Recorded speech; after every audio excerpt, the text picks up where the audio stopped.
illa man atalloha biqalbin salim. وضرب Mol va farzandlar foyda bermaydigan kunda magaram Allohga sog'lom qalb bilan keladigan kishigagina foyda beradi.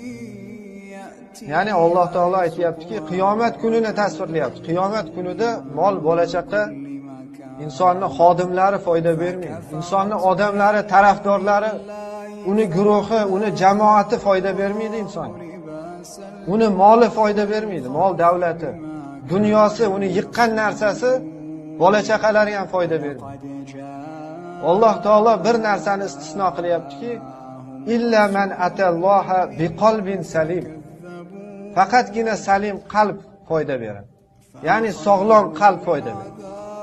Boshqa butun insonlar husronda bo'ladi. Faqat Allohning oldiga sog'lom qalb bilan borgan kishigina najot topadi.